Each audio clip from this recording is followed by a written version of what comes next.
Good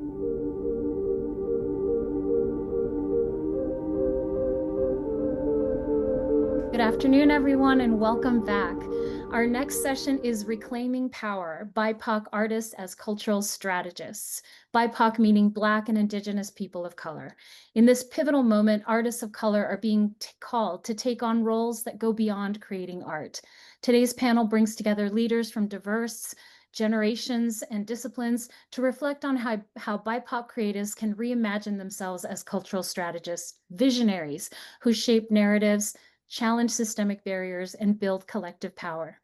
Today, we'll be drawing on the idea of AI, Ancestry Intelligence, learning from those who came before us, as well as exploring how artists today are navigating new challenges, from rising hostility toward communities of color to the need to bring dignity and value to the public service work that so many creatives already do. Rather than promising solutions, this is an hour for reflection, perspective sharing, and visioning together. And we are honored to be joined by such a distinguished panel of speakers today. First, I'd like to welcome Roberto Bedoya. Roberto Bedoya is a nationally recognized arts leader and poet known for his lifelong commitment to inclusion, belonging, and civic engagement through the arts.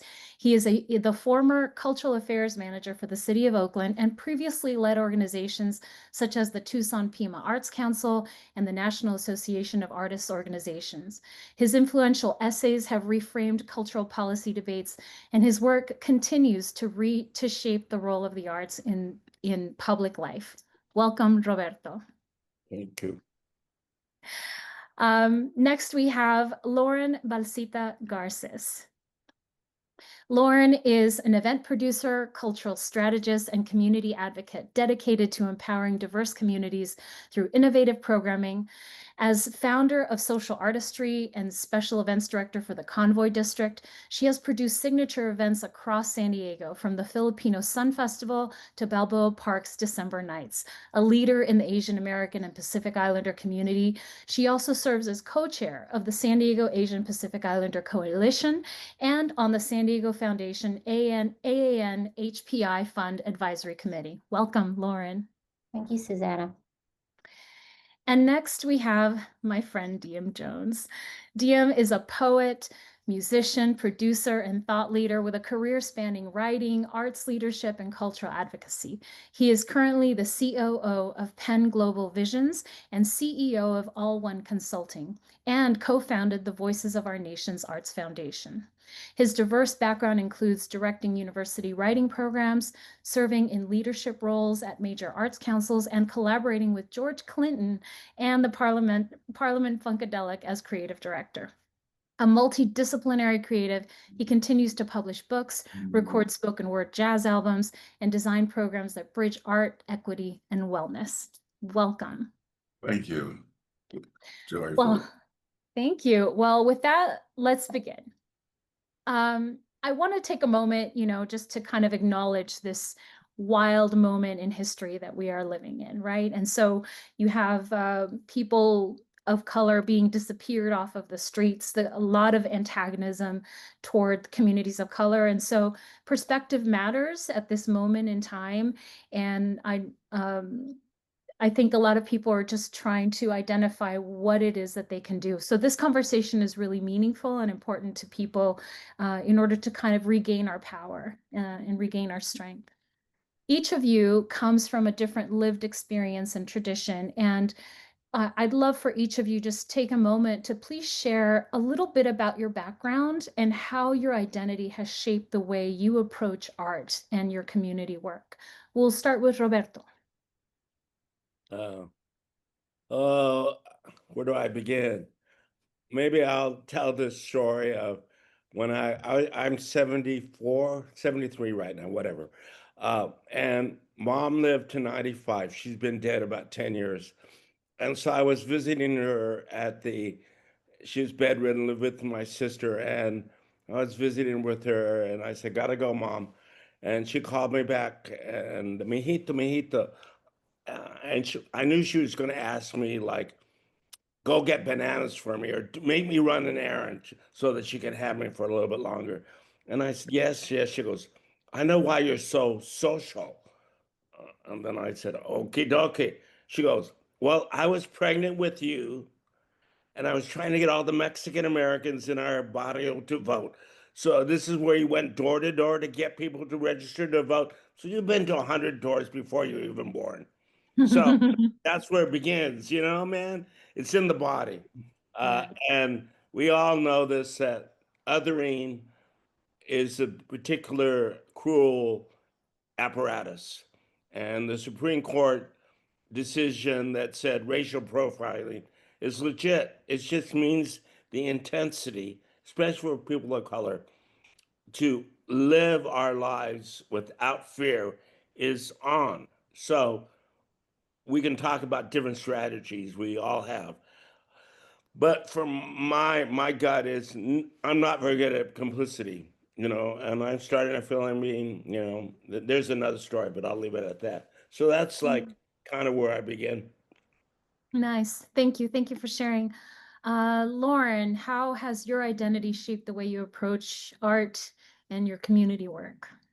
Yeah, I think just going off of what Roberto was saying, it's the people that you surround yourself with, interactions and connections that you put yourself into. So, I mean, you mentioned that I serve as the co-chair for the coalition, and that's 50 plus Asian and Pacific Islanders serving organizations across San Diego County. They truly are giving me hope during these times because they're on the ground working with the communities and letting us know, like, this is what they need, this is what we need to do, this is how we need to activate and keep going. I think my background is connected to that in the ways that I'm Filipino American by way of the military. My dad brought us to Hawaii when I was growing up. And so I was very fortunate to grow up in this very beautiful Pan Asian, Pan Pacific Islander community. And so in school, I was learning also about Hawaiian history adjacent to US history and also the dark past that came with, the U.S. Forcefully annexed Hawaii and imprisoned their queen to make it a U.S. state. And so I grew up learning that, grew up learning about the sovereignty that the Hawaiian people also are still continuing to fight for to this day. But at the same time, I grew up in such a beautiful place that allowed multiculturalism to thrive.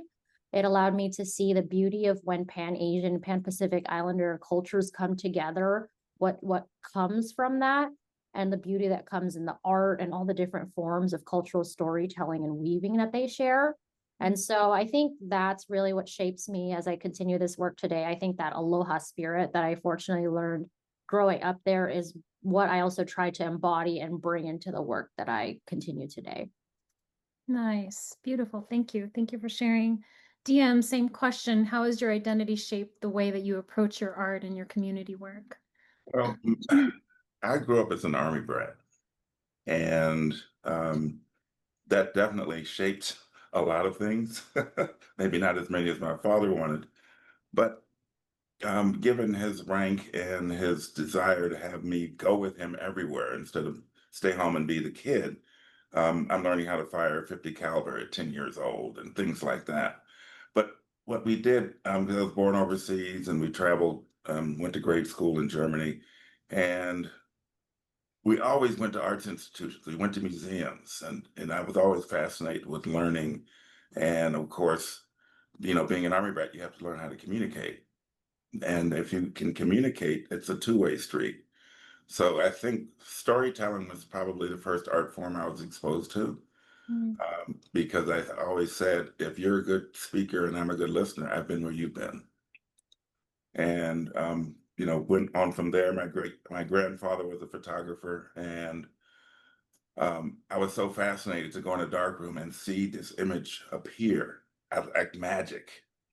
And so photography became my first official art form, and that just kept growing. Community service grew out of that because, to me, the arts are the bridge between our communities. I learned it, I speak it, I breathe it. I think now is the time that we actually, the creators of the world, or the identities are greater now, because I think the need for what we do is greater. And people, believe it or not, I believe, are less inclined to want it for free Mm. because there's Mhm. value.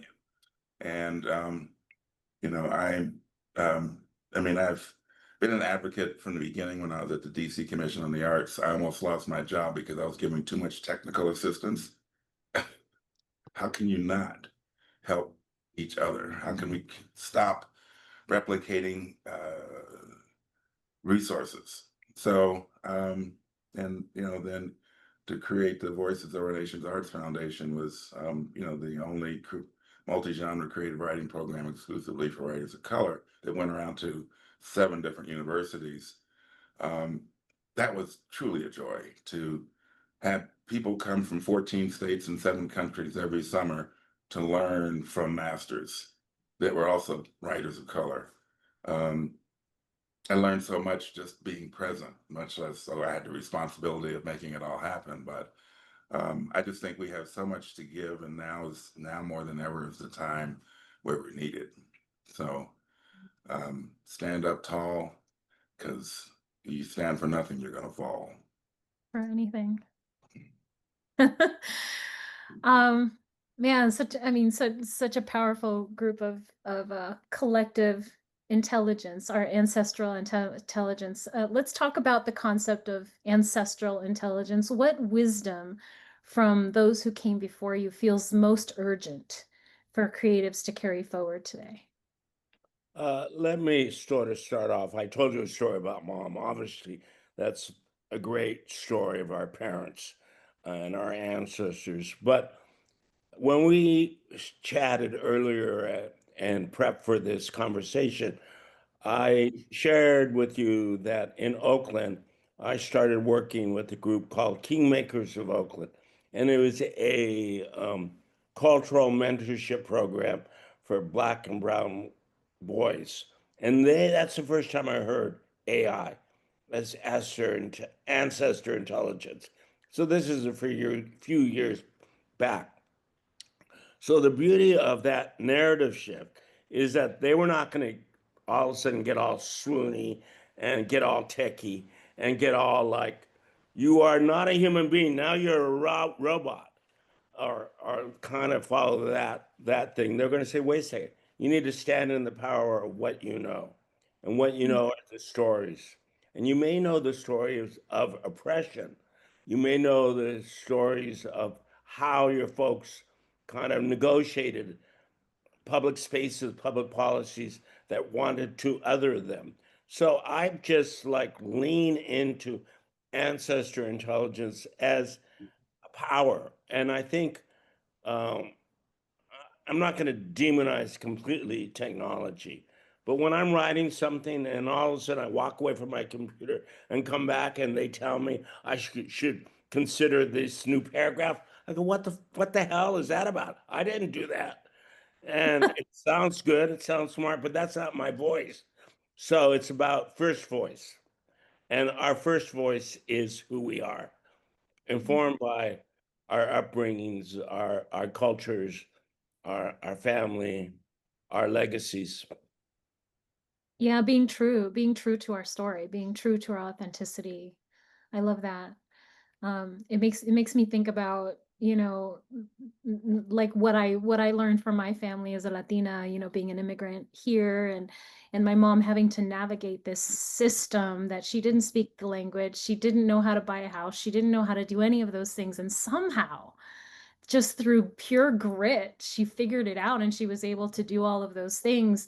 And what I remember most from my mother is grit and hard work and figure it out. Like, we'll figure it out. That kind of ganas is the only way I can call it. Lauren or Diem, do you want to share? We're talking about what feels most urgent to you in terms of the wisdom from those who came before you. What feels most urgent? Yeah, I just want to quickly juxtapose, like when you say AI, like AI is artificial intelligence versus ancestral intelligence. Ancestral is things that from the past and from past generations, it's embodied within us already, whether we know it or not. And so I when I think of my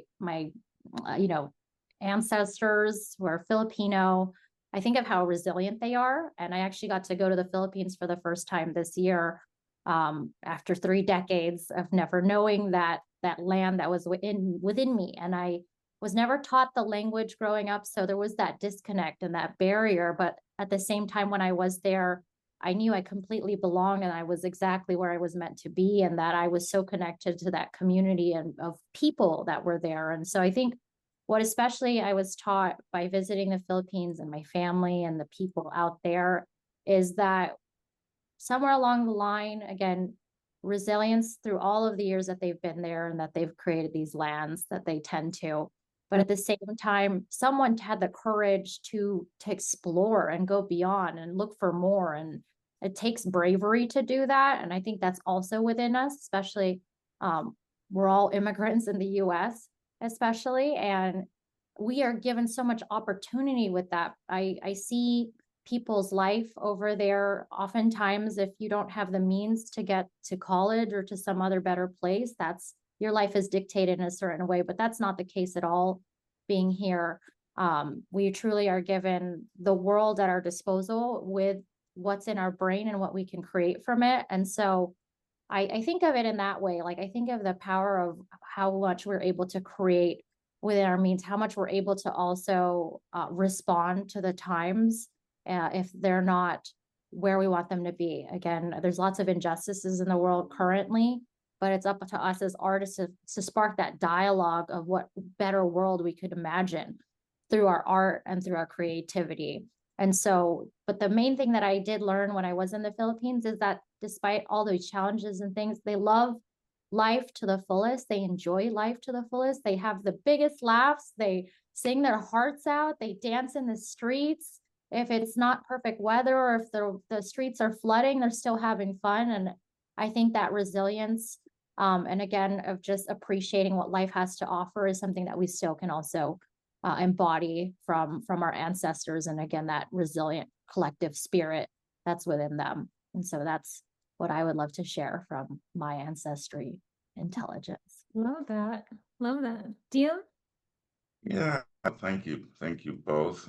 Thank all three of you, because, you know, we learn from each other as we reflect.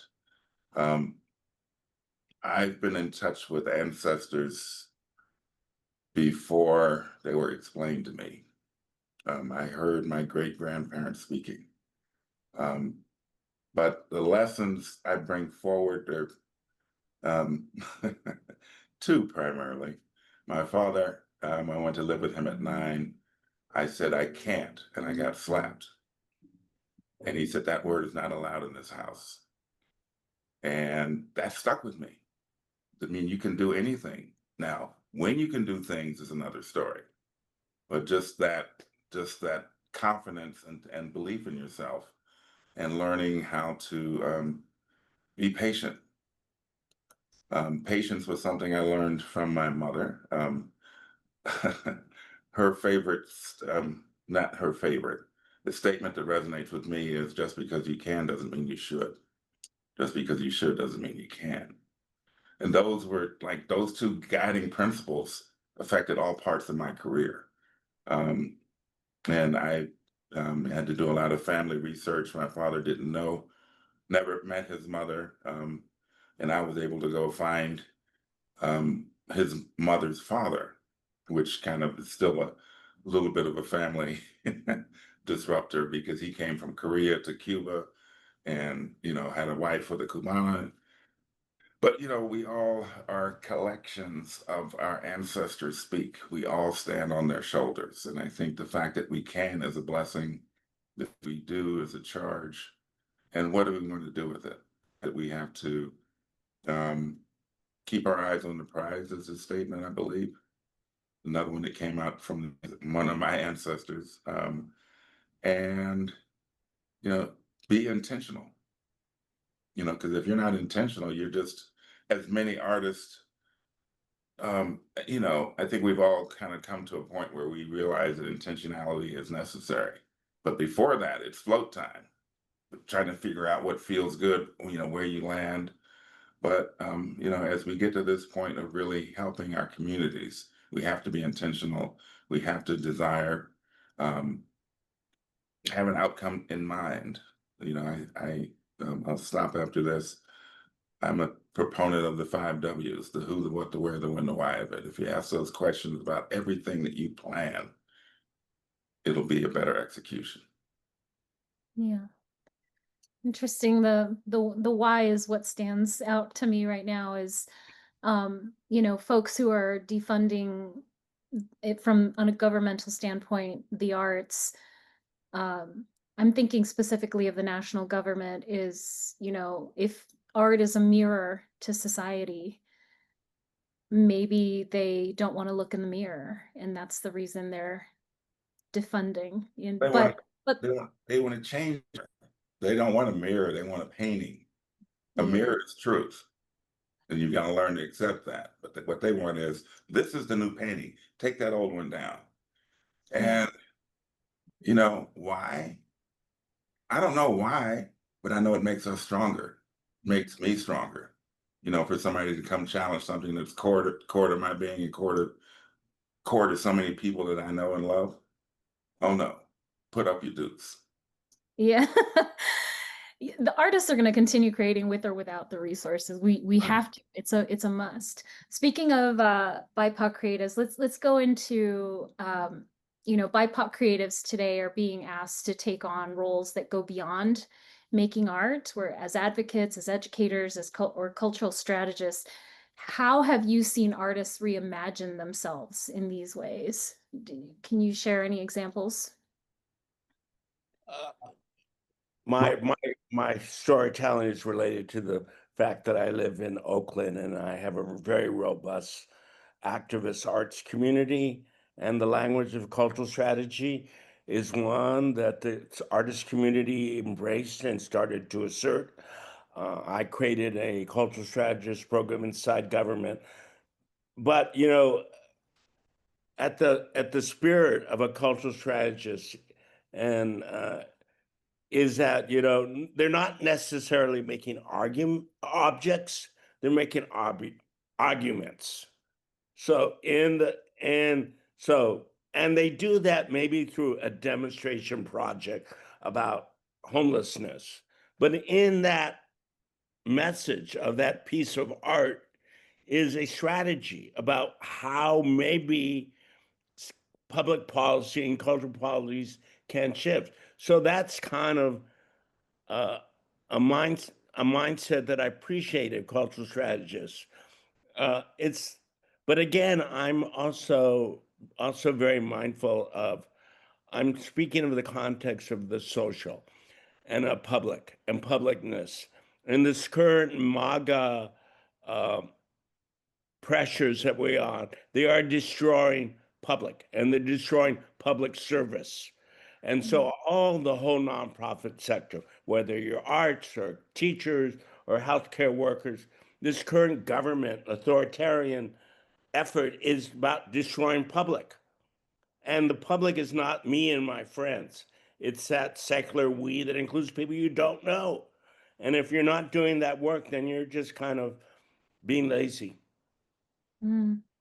Mm. Thoughts, anyone? Or you can share examples of artists that are doing cultural strategy work that you admire or have reimagined their role beyond just creating art. Yeah, I just, you know, we're not single dimensional people. We are the reflection of what we consume in the world, and then we're also just the reflection of what we continue to pursue, the things that drive us, the things that make us passionate. And so I think people, yeah, they should be fired up about what's going on because it is attacking deeply personal values. It's ripping people apart from their families, and it's taking away rights because they're really trying to see how many rights they can take away before we speak up and we fight back, which is what we need to do. And I think people fight back in different ways. Again, I work with coalition members, and I think we have so many different roles to play in that. I think there's so many different ways that we build community and safe spaces with each other. Artists do that again in all kinds of different ways. And I think I'll reflect on one of my best friends, Tao Huynh French, who's a muralist, but she's definitely an arts activist, where she's painting messages of stories that aren't often told in communities that deserve to see these stories, or in communities that they wouldn't imagine themselves as spaces that could house art and house specifically fine art. But there's so much magic in bringing people into that work and into that dialogue. She's done murals in, for example, Little Saigon in the Orange County, where they're getting youth to elder generations involved in the painting process. And that's healing for the community, because there's one, not only seeing their stories told when we're in a times again where stories are being erased or being rewritten for those communities who don't often get a voice for it. And two, it's getting people outside of those communities involved to understand those stories of that community. And so, again, I think it's very important for us to realize that we're not just single dimensional people. We are very passionate about many different things. Artists always spark those dialogues in different ways, and then bring people in and create that safe space that other people need to share those stories about themselves that they can't particularly articulate quite by themselves. And so yeah, I think how we evolve as cultural strategists, as advocates, as educators is so critical during these times. Yeah, you make a lot of really great points. Diem, did you? No, I mean, I had the blessing of working with a cultural strategist whom nobody knew was planting the seeds that he did, George Clinton. I started working with George in December of 1974. And my charge, of course, was to interpret messages and make a visual that would now relay the message. But so many messages came from out of that organization. A lot of it was because of the collaborative nature of how it was put together. I was told by George in 74, he says, "You're really a writer, but right now I need you to be my photographer. So if you keep writing," right now about 10% of what you write is the P and 90% BS. And if you keep writing, you can flip that script. But 1971, title of an album, America Eats Its Young. The of that song right now today, which is, that's why P-Funk has been such a survivor, because the messages that are there and they're embedded in a rhythm. George told me, he says, you're a storyteller and your stories won't matter if you don't get them to dance first. Hmm. I said, whoa, okay. So here we are dancing to Atomic Dog, to America Eats Its Young. I mean, it's just the stories all, while they had a quick view, like here's the planet is called Teleki, and we've got this placebo syndrome. Okay, so what are we talking about? We're talking about Medicaid fraud alert. And to be able to put that into a creative form, so it wasn't a threat. Then it was too late to stop him because he'd had too big a following. And that's why he's at 84 right now, playing in Tokyo with a band. Of course he is. Awesome. Yeah. So, we have to keep telling our stories to whatever discipline. As we wrote many years ago, a tail ain't nothing but a booty, and a booty ain't nothing but a butt. We all have one, and we all sit down. Okay, so let's go forward from there. Doesn't matter how we got to this place, but now that we're here, how can we help each other? How can we merge? How can we flow? How can we make a difference to a family that doesn't have a house, a family that is being ripped apart by ICE? How can we make a difference to them? Not play it off, not ignore it. No, it's real, and we can help deliver reality in ways that are more conducive to reception than mainstream media. I mean, NBC paid for my master's degree. Okay. And I told them at the beginning of the fellowship, I said, I think television is evil. It's 1975. Okay. And they looked at me and I said, because anything that's designed to make you question when you can go to the bathroom is evil. So the evil has continued to now far more than just that, and far more than making you sit still all day Sunday because you like the sport. We Maybe Roberto and I grew up with Walter Cronkite when there was news. Now news is entertainment, and it follows a format. You know, I glance at news, you know, but today I said, oh, let me look at CNN. I'm here for 5 minutes. I said, you're talking about that? I go to the BBC, and they're talking about what was happening, another atrocity by a Middle Eastern country on another. That was current. Why wasn't CNN on that? That's supposed to be, well, who's feeding us? Nonsense. You've got to travel. You got to get out of the living room to really hear, to see. You've got to listen to other people. You got to listen to Roberto telling a story. You know, follow Lauren because she's a fabulous leader, or look at you. So we're all here for a reason. We've been brought together for a reason. What we see is awful, but since we're still here, I guess we better do something about it. Quick, fast, in a hurry. Let I me love that. Go ahead. No, I just thank you for your comment there, man. Smart. But I think when I see this thing, and maybe it's a little bit of edge I have on me, when it's called a creative industry,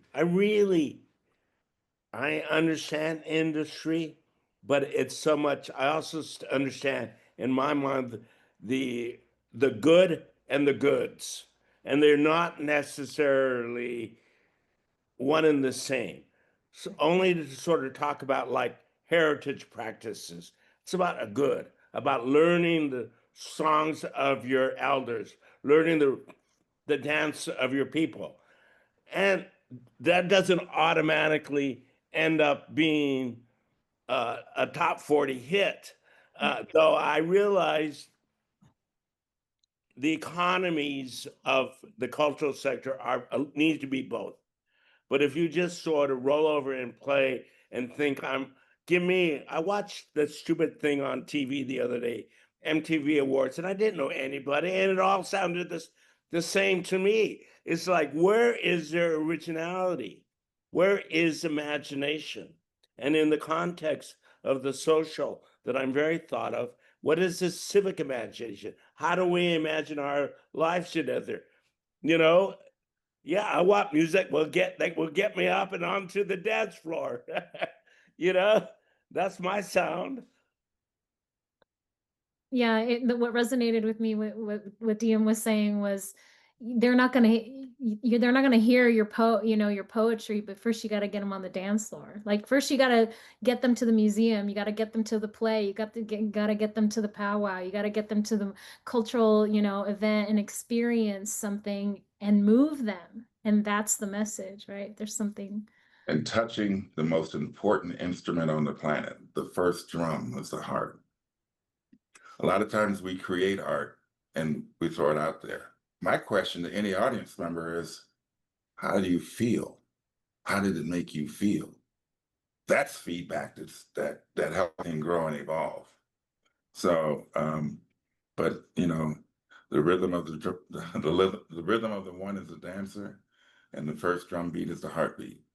And we can't forget those things. Those things we have to, use our various art forms to liven up, to dig into, to hit that spark, so they go even higher. We can fly, So to circle back to my first story. So my beat is knock knock. Can you please register to vote? So I want to bring it over to economic development. Lauren, how do you balance economic development with cultural preservation while amplifying diverse voices? You're very ingrained in this world. Yeah, this is very intentional work. And any work that you should be doing, I feel like you should be building long-term relationships with the communities and folks that you're working with. It's, economic development is one thing, but don't make it transactional. Don't make the relationship with the people that you're working with transactional and trying to, monetize on what they're doing. Listen to their stories, build a platform for their stories to be seen and supported. And so that's the intentional work, I think, that I always try to bridge into that. I also look at making arts accessible in neighborhoods that, again, they don't often see themselves as a neighborhood that should have art or these things. So my background is creating events with communities. And so I'm bringing those communities to the table of like, what has been missing for the neighborhood? What is something that you want to highlight and showcase about yourselves, and then giving them those platforms to do that. So yeah, but I think my biggest takeaway for this is really like, balancing the voices that are around you, making sure that it's not a transactional conversation. It has to be a long-term relationship. Like, once we build this event, it doesn't end after that event. I want to continue to hear what's going on with the community and like for as long as possible to be able to support them, and then hear how it evolves and how do we evolve that story together. And then very much so, like if a voice is missing from the table, it takes the extra work of trying to understand, again, especially if you're coming into a community, like don't try to manufacture what it is that they want. Listen into what it is that they want, and making sure that as many people are brought to that table, to make sure that you're, again, amplifying the diverse voices of everyone there. And if one good example is I did a mural box program in the Conway District neighborhood here in San Diego. So we particularly did a call out for BIPOC artists to have their stories represented. It was during and a little past the pandemic time. So we were painting messages of hope and healing, led again by stories of BIPOC storytellers. And then after we had painted about 20 or so of them, we then looked at all of the different artists that we had there and looked at which stories of representation are missing. And so it again took us a step back, looked at the bigger picture. We realized that we didn't have any LGBTQ artists in the mix that were able to share their stories. And so after that, we did a specifically intentional call out to artists within the LGBTQ community to paint also their own messages of support in the neighborhood. And so again, it's very intentional work. It's also building long-term relationships with people. People have been doing a lot of organizing work, I guarantee you, in your communities for a long time. Get in touch with those organizations and work with them and build with them and help amplify their missions and visions along the way. So that's a little bit how I approach those. Nice. I wanted to That's say great. amen about 3 times there, so thank you. I know. But part of the delivery is educating the audiences, also educating the supporters. They're corporations that supposedly earn the arts who don't realize where they are. Case in point, I'm in Arts Council of Silicon Valley. Adobe had a written policy not to support the arts. Okay. Their CEO was the chairman of the board of San Jose Repertory Theater. So we, kept knocking on the doors, and one day they knocked on our door asking about Artsopolis, which we created.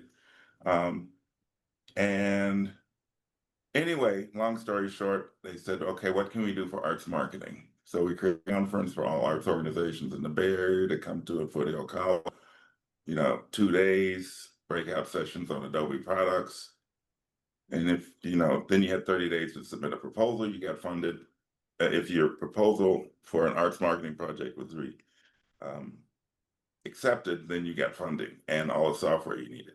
Then we helped them create the Adobe Foundation. But can you imagine, you talk about creative, the primary tool for creatives didn't want to support the creatives. So we've got to educate everybody. We've got to keep educating our communities about the power of what we bring, the power of what they have inside of them.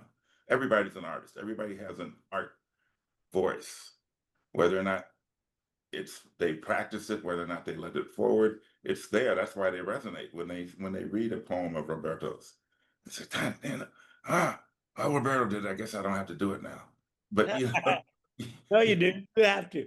But I think this is very complicated, obviously.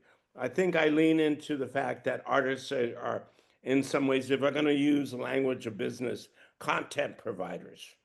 They make the work. You know what I mean? And they're going to make the new play. Now, whether that new play comes out of a kind of standard expectation of what a play should be, or if it's experimental, or it's performative. That's the content. And I think the business people, the investors, philanthropy, are just like, they don't like risk and they are risk averse.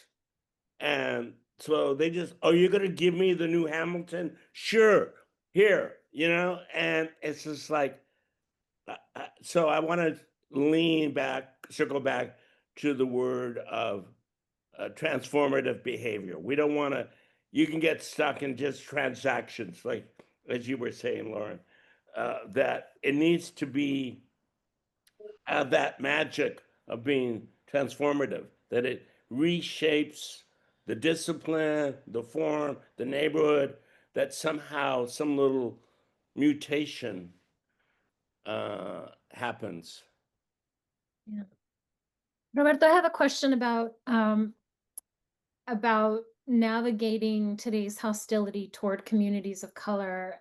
What lessons can you share from past movements that can help guide these younger generations to navigate this moment? That's a really great question, because I'm an AI, I'm an Ancestry Intelligence. I got my stories, and I've been often the only person of color at the cultural policy table, the public policy table, and I refuse complicity. Two stories, they're kind of related. My older sister loved this song by I don't know who it was, but that song, Diem, you probably know it. Lou Anthony and the Imperials. Outside, I'm on the outside looking in, Yeah. and Yeah. so I just heard that a lot, and it was, to me, it was full of lament, because you're not white, you're outside, and then I grew up and with Patti Smith, who says, outside is the side I take.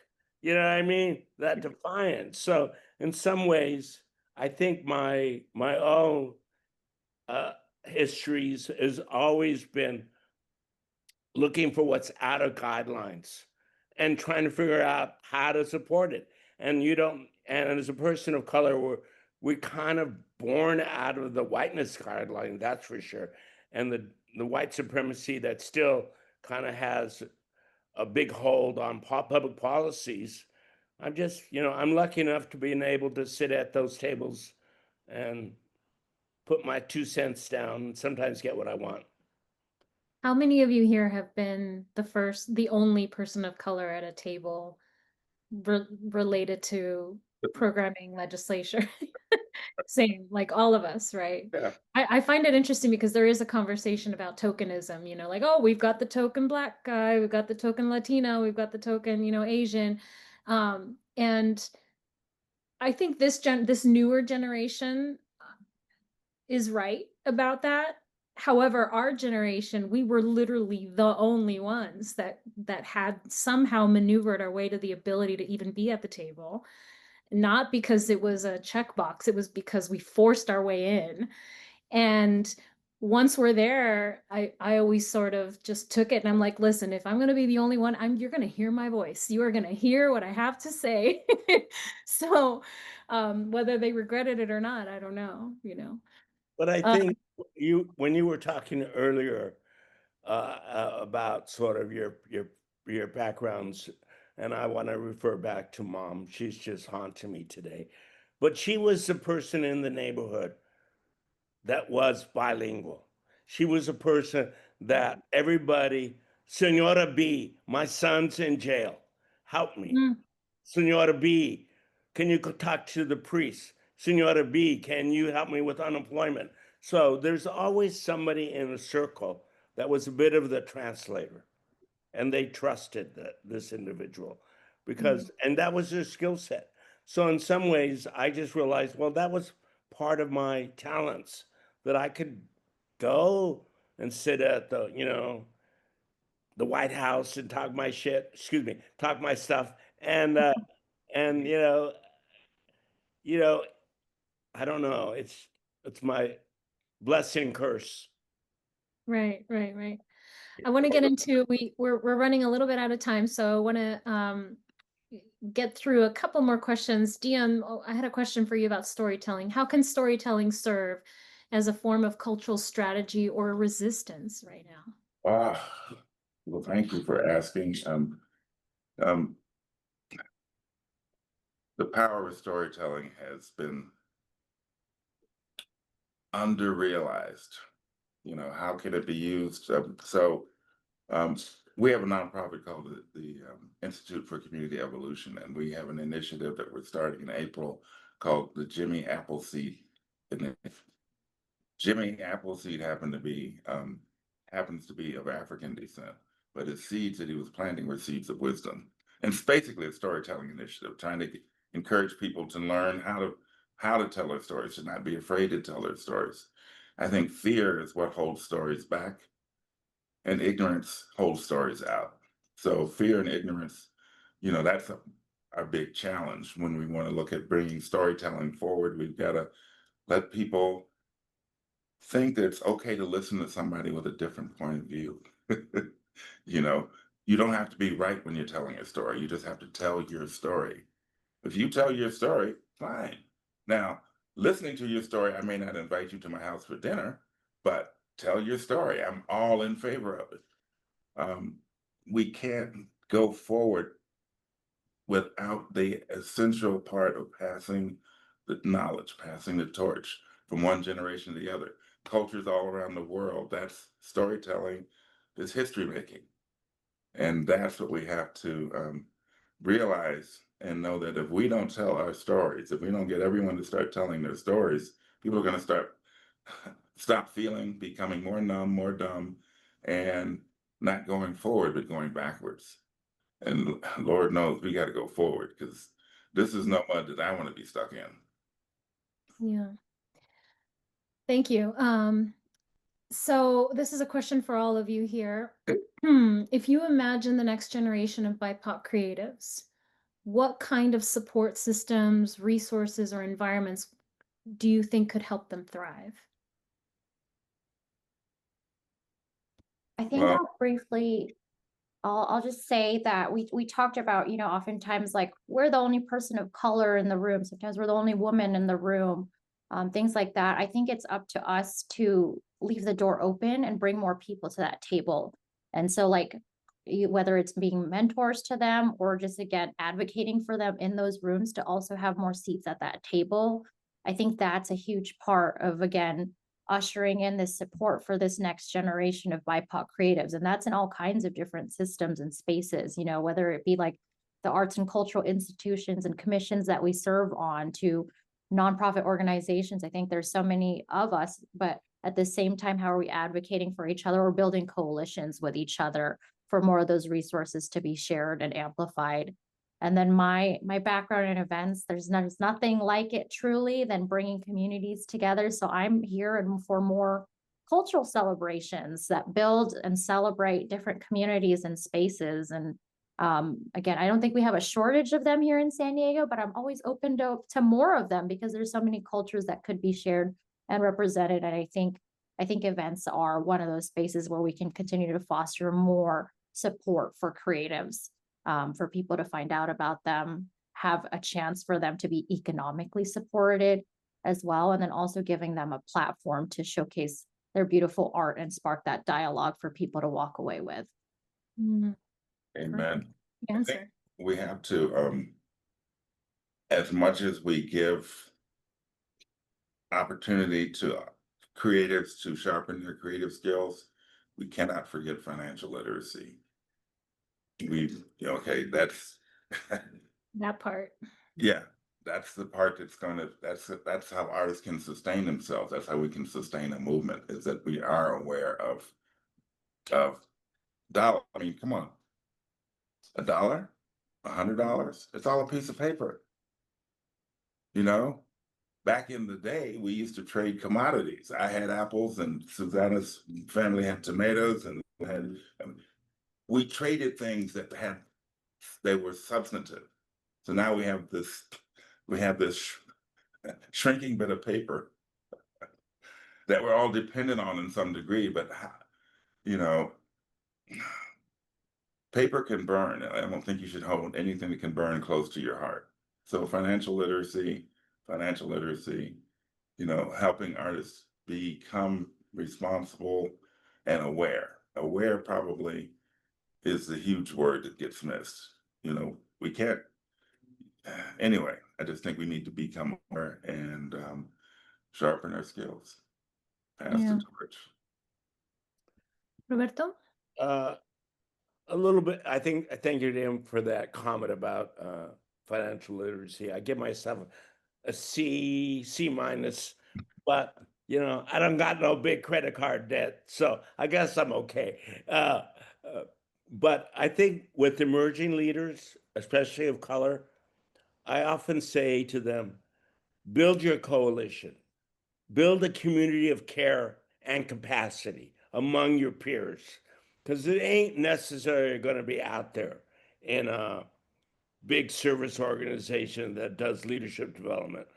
But because I think for many people of color, at least in those networks, I think there's there's trauma that informs their voice.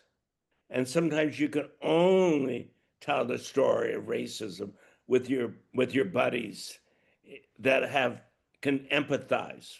But you need to sort of like, as arts leaders, you need strong networks of care. Who's going to take care of us? How do we develop our voice, our muscles, and capacity? Financial literacy is capacity. So think about imagining what those cares are. And it might be, for all you know, it just may be your family. It may be your band. I mean, it's, or it may be your hood. Yeah. I love that, building your communities of care, and mentorship for me also stands out a lot. The financial literacy, that's what our organization tries to do through this conference and others. On our YouTube page, we have dozens and dozens of resources of financial management and how to do your taxes and all sorts of things. But bigger than anything is taking your career, taking your arts work seriously as a career, right? Not treating it like a hobby. But I mean, if you worked for your own craft as much as you work for the man, imagine how successful you could be, right? And if you took it as seriously and created the budgets that they're asking for you over there, but created them for yourself. I come from a background of all artists, all creatives. Everyone in my family are all professional creatives, singers, musicians, actors, hosts, all kinds of models, people like that. And I never knew that you couldn't make a life being a creative professional. And ironically, when I got my first real job, I was working for the City of National City. Even though I was an arts administrator, it was still creative. It was, the salaried position with the benefits and all the things. And I was so proud of myself. And I remember I told my family, and they were so disappointed. They were like, what do you mean you're not going to do theater anymore? What about your band? Oh no, like they were so worried about me. But so I see things a little differently, and I find it really ironic that this is the work that I do. I'm trying to help artists understand that they can make a living doing the thing that they love. That I know. goes back to capacity and how artists need investment in their TA and building their capacities to do their work. Yeah. I have a final question for all of you. In one sentence, what is your hope for the future of BIPOC leadership in the arts?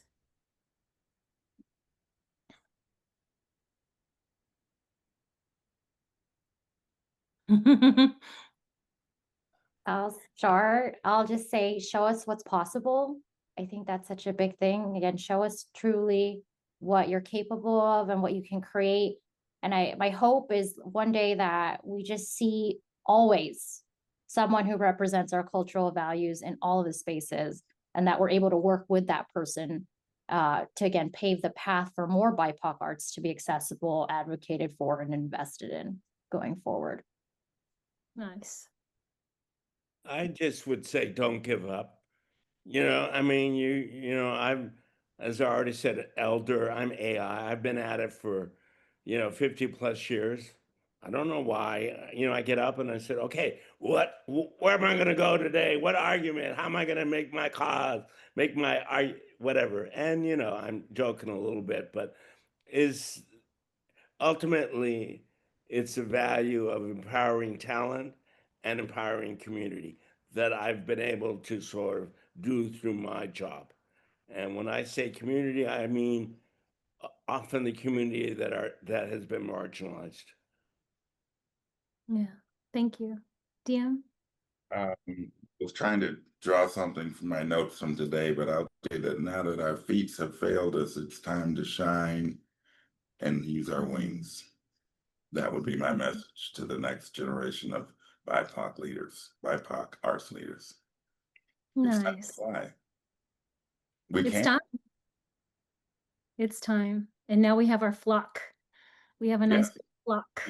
Well, what happens is, see, a bullet can stop a single bird, but it cannot stop a flock. So we have to make the coalitions. We have to come together. We have to find those points of commonality that become the bridges that we can walk on, that we can build on.